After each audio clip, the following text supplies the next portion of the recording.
That's all trip இது ஒரு auto மற்றும் கேப் புக்கிங் ஆப். சின்ன டவுன்களுக்கு விசேஷம், கோயில், குளம்னு டூர் போறவங்க ஆட்டோ கேப் கிடைக்காம ரொம்ப கஷ்டப்படுவாங்க. அவங்களுக்கு இந்த ஆப் ரொம்ப பிரயோஜனமா இருக்கும். கீழே டிஸ்கிரிப்ஷன்ல இருக்க லிங்கை கிளிக் பண்ணி தட்ஸ் ஆல் ட்ரிப்பை டவுன்லோட் பண்ணிக்கோங்க. அதிமுக சார்பில் தொகுதி பங்கீடு இறுதி பற்றி எந்தெந்த கட்சிகளுக்கு எவ்வளவு தொகுதி என்பதை அதிமுக பொதுச் செயலாளர் எடப்பாடி பழனிசாமி அறிவித்திருக்கிறார். இது தொடர்பான மேலும் விவரங்களை வழங்குவதற்காக நம்முடைய பொறுப்பு ஆசிரியர் மரியரீகன் இணைப்பில் உள்ளார். மரியரீகன், அதிமுக தலைமையிலான தேசிய ஜனநாயக கூட்டணியில் பாரதிய ஜனதா கட்சிக்கு 27 சட்டமன்ற தொகுதிகள் ஒதுக்கீடு செய்யப்பட்டிருக்கிறது. இந்த 27 சட்டமன்ற தொகுதிகள் என்னென்ன, எந்தெந்த தொகுதிகளில் பாரதிய ஜனதாக்கு வெற்றி வாய்ப்புகள் அதிகமாக இருப்பதாக கருதப்படுகிறது? விவரங்களை சொல்லுங்க. கிருஷ்ணவேணி, நாம் தற்பொழுது பார்க்கின்ற பொழுது அதிமுக தலைமையிலான என்டிஏ கூட்டணியினுடைய தொகுதிகள் எந்தெந்த தொகுதிகள் எந்தெந்த கட்சிகளுக்கு ஒதுக்கீடு செய்யப்பட்டிருக்கின்றன என்கிற விவரத்தை அதிமுகவுடைய பொதுச் செயலாளர் எடப்பாடி கே பழனிசாமி வெளியிட்டிருக்கிறார். மிகவும் முக்கியத்துவம் வாய்ந்த ஒரு அறிவிப்பாகவே இது பார்க்கப்படுகிறது.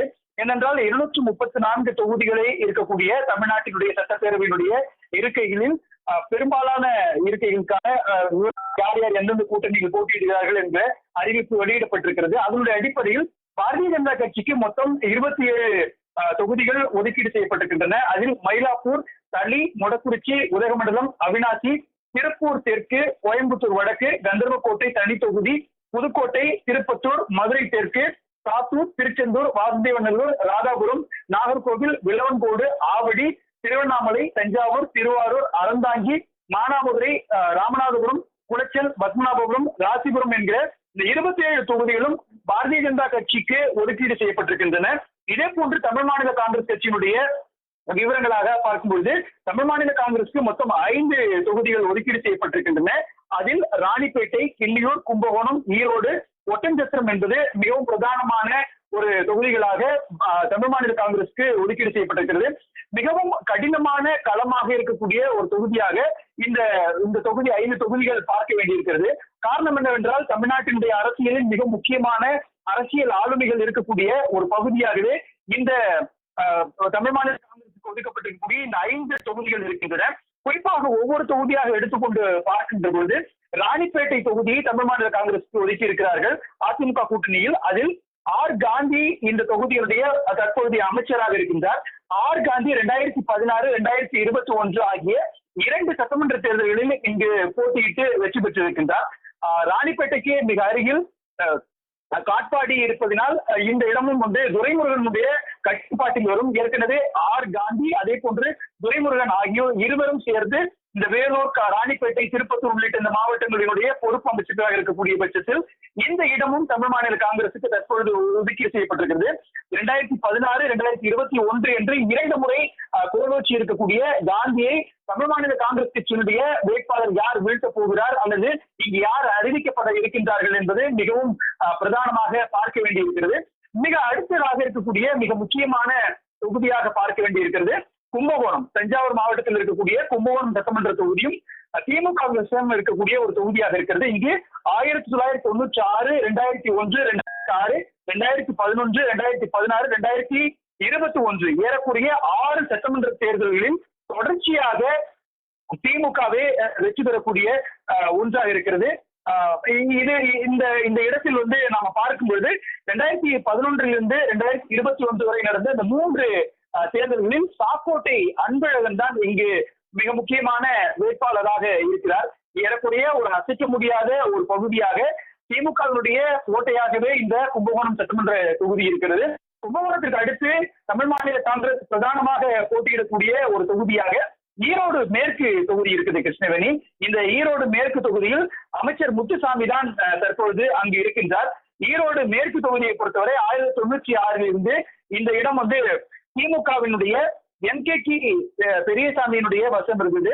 2021 ஆண்டு இங்கு தென்னரசு களமிறக்கப்பட்டிருந்தார். ஈரோடு கிழக்கு தொகுதியில் கடந்த முறை நடந்த அந்த இடைத்தேர்தலில் அதிமுகவினுடைய வேட்பாளராக அறிவிக்கப்பட்டிருந்த அவர்தான் 2001 ஆண்டு தென்னரசு அதிமுகவின் சார்பில் வெற்றி பெற்று சட்டப்பேரவைக்கு சென்றிருந்தார்.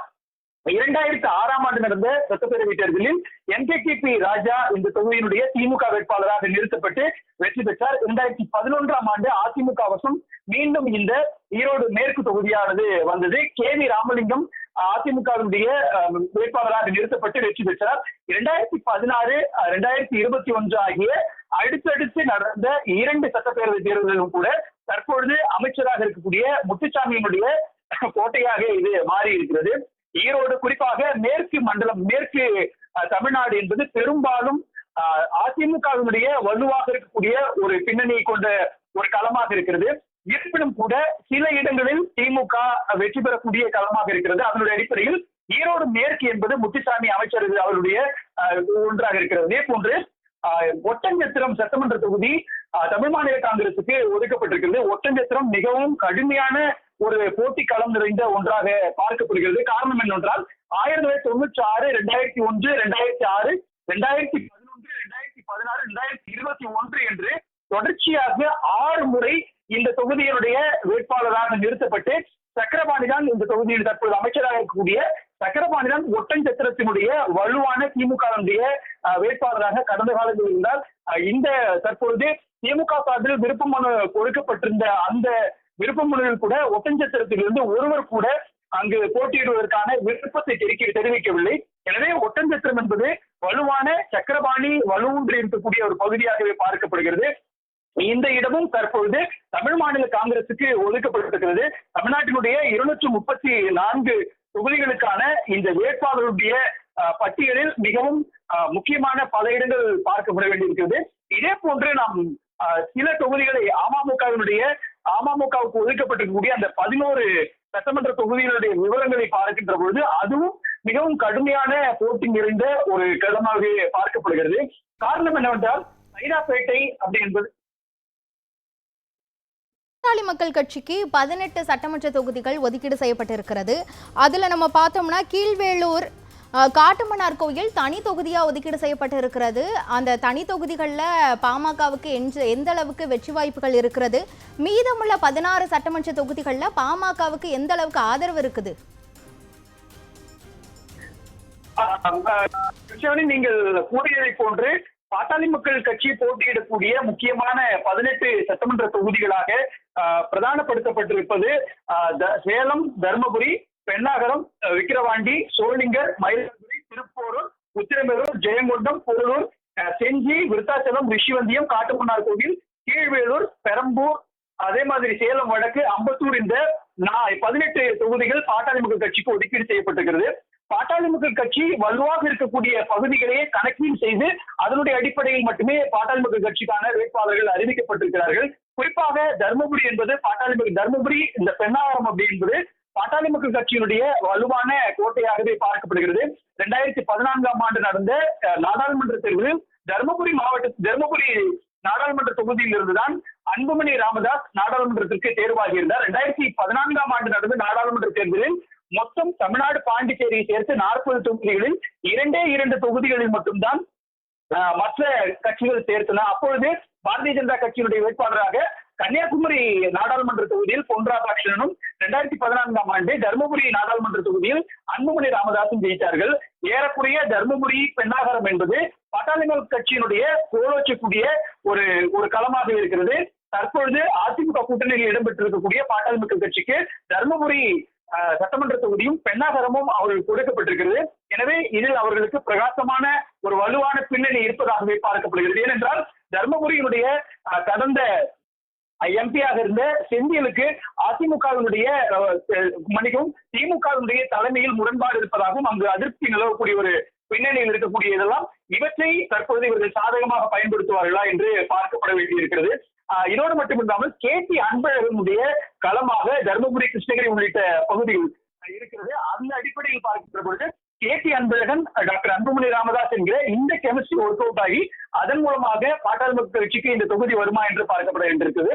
இதோடு மட்டுமல்லாமல் விக்கிரவாண்டி என்பதும் பாட்டாளி மக்கள் கட்சி, அதாவது விக்கிரவாண்டி என்பது உளுந்தூர்பேட்டை, அதாவது விழுப்புரம் அருகில் இருக்கக்கூடிய ஒரு பகுதியாக இருப்பதால் விழுப்புரம் திண்டிவனம் என்பது பாமக கோலோச்சக்கூடிய ஒரு இடமாக கணிக்கப்படுகிறது.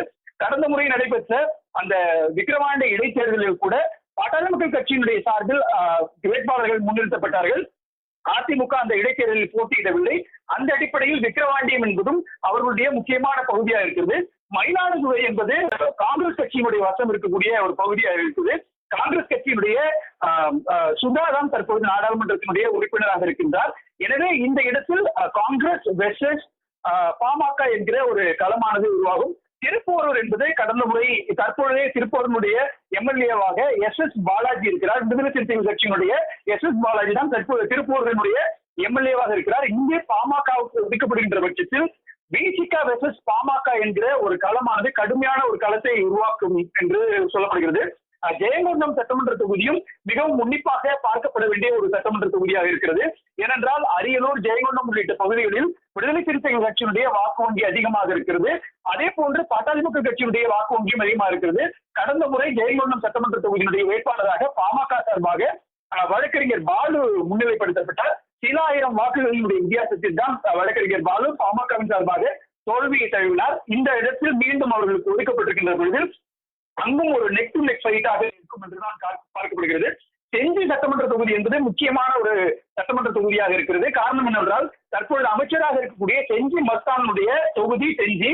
இந்த செஞ்சி தொகுதியிலும் கூட ஒரு கடுமையான போட்டி இருக்கும் என்று எதிர்பார்க்கப்படுகிறது. இங்கு வந்து பாமகவினுடைய வேட்பாளர்கள் யார் நிறுத்தப்படுவார்கள் என்பதும், அதே போன்று விருத்தாசலம் சட்டமன்ற தொகுதி என்பது பாட்டாளி மக்கள் கட்சி, அதிமுக, திமுக உள்ளிட்ட கட்சிகளுடைய வலுவான தொண்டர்கள் இருக்கக்கூடிய ஒரு பகுதி. தேமுதிகவுடைய முதல் எம்பியாக மறைந்த தேமுதிகவுடைய பொதுச் செயலாளர் விஜயகாந்த் தேர்வான ஒரு பகுதியாக இந்த விருத்தாச்சலம், ரிஷிவந்தியம் ஆகிய தொகுதிகள் இருக்கின்றன. எனவே தற்போது தேமுதிகவுடைய வேட்பாளர்கள் தேமுதிக என்பது திமுக கூட்டணியில் இருக்கக்கூடிய பட்சத்தில் விருத்தாச்சலம், ரிஷிவந்தியம் ஆகிய இந்த தொகுதிகளில் அவர்களுடைய செல்வாக்கு எப்படி இருக்கும் என்றும் நாம் இதில் கவனிக்க வேண்டியிருக்கிறது.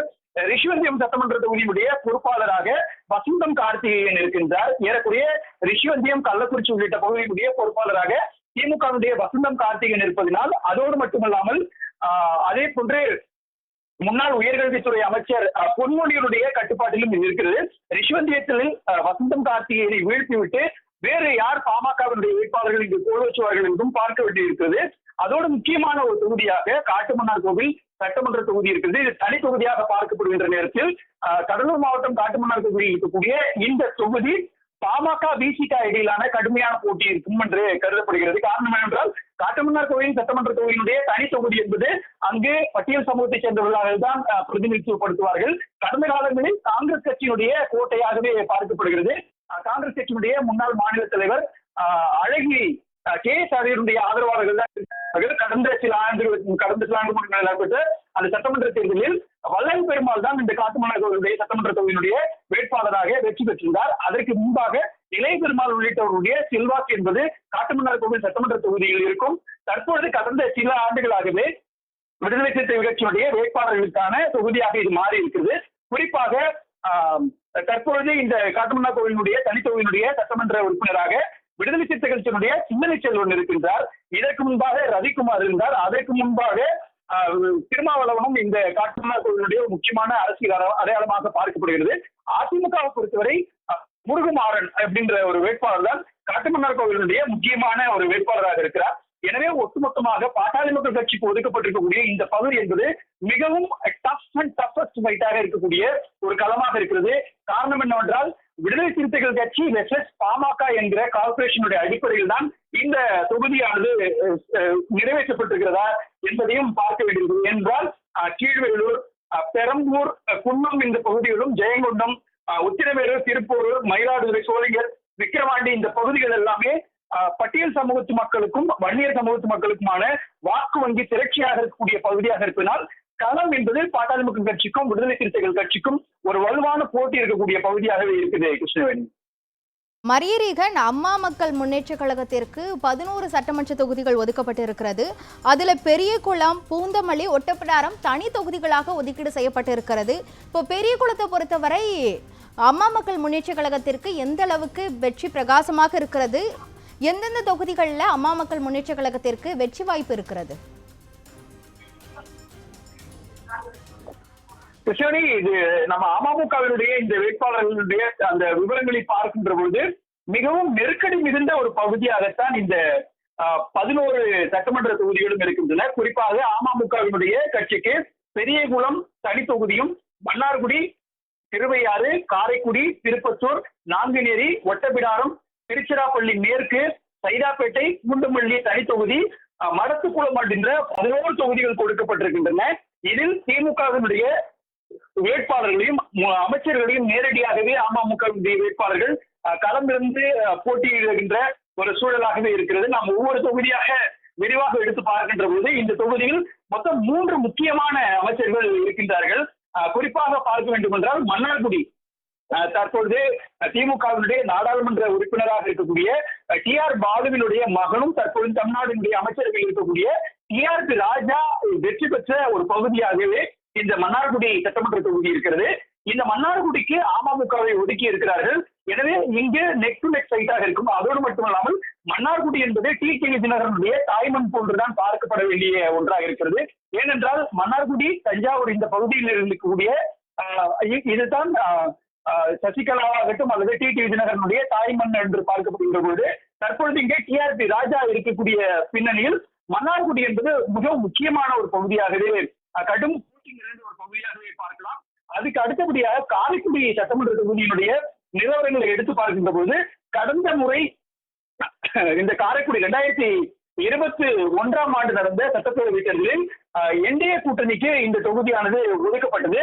குறிப்பாக பாரதிய ஜனதா கட்சியினுடைய மூத்த உறுப்பினராக இருக்கக்கூடிய H ராஜா தான் இந்த தொகுதியில் களமிறங்கினார். H ராஜாவுக்கும் மாங்குடி என்பவருக்கும் போட்டி நடந்தது. மாங்குடி ப. சிதம்பரத்தினுடைய ஆதரவாளராகவே பார்க்கப்படுகிறார். அவர் இந்த தொகுதியில் இருக்கிறார். தற்போது நாம் தமிழர் கட்சியினுடைய தலைமை ஒருங்கிணைப்பாளர் சீமானுக்கு இந்த காரைக்குடி சட்டமன்ற தொகுதியானது ஒதுக்கப்பட்டிருக்கிறது. ஒரு பக்கம் ப. சிதம்பரத்தினுடைய ஆதரவாளர் மாங்குடியில், கூடுதலாக நாம் தமிழர் கட்சியினுடைய ஒருங்கிணைப்பாளர் தலைமை ஒருங்கிணைப்பாளர் சீமானும் இந்த தொகுதியில் இருக்கின்ற பட்சத்தில் அமமுகவுக்கும் இந்த தொகுதியானது தற்போது கொடுக்கப்பட்டிருக்கிறது. எனவே இது ஒரு கடுமையான சவால் நிறைந்த ஒரு பகுதியாக பார்க்கப்படுகிறது. அதோடு மட்டுமல்லாமல் நாங்குநேரி சட்டமன்ற தொகுதியும் மிக முக்கியமான ஒரு சட்டமன்ற தொகுதியாகவே இருக்கிறது. நாங்குநேரியில் தற்பொழுது தமிழ்நாடு காங்கிரஸ் கமிட்டியினுடைய சட்டமன்ற குழு தலைவராக இருக்கக்கூடிய ராஜேஷ் தான் தற்பொழுது இங்கு களத்தில் இருக்கின்றார். எனவே இதற்கு முன்பாக வசந்தகுமார் இந்த தொகுதியினுடைய MLA-வாக இருந்தார். அவர் இருந்ததுக்கு பிறகுதான் இந்த நாங்குநேரி மன்னிக்கணும் ரூபி மனோகருக்கு கொடுக்கப்பட்டிருந்தது. எனவே இந்த நாங்குநேரி சட்டமன்ற தொகுதி என்பது கடுமையான ஒரு போட்டி நிறைந்த ஒரு பகுதியாக இருக்கிறது. திருச்சிராப்பள்ளி மேற்கு என்பதும் அமைச்சர் ஒருவர் இருக்கக்கூடிய ஒரு பகுதியாக இருக்கிறது. குறிப்பாக அமைச்சர் KN நேருடைய தொகுதி. அமைச்சர் KN நேரு திருச்சி மேற்கில் இருந்துதான் சட்டமன்றத்திற்கு இங்கு தேர்வாகி வந்திருக்கின்றார்.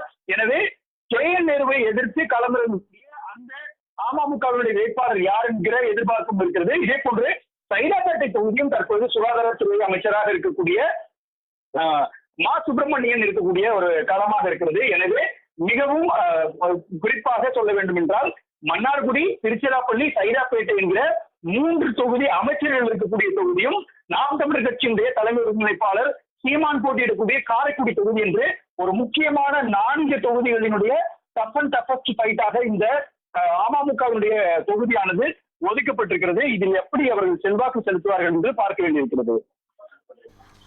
மரியரீகன், இந்திய ஜனநாயக கட்சிக்கு 2 சட்டமன்ற தொகுதிகள் ஒதுக்கீடு செய்யப்பட்டிருக்கிறது. அதிமுக சார்பில் தொகுதி பங்கீடானது இறுதி பெற்று எந்தெந்த கட்சிகளுக்கு எந்தெந்த தொகுதிகள் என இறுதி செய்யப்பட்டிருக்கிறது. இது தொடர்பான முழுமையான விவரங்களை வழங்கியதற்கு நன்றி மரியரீகன்.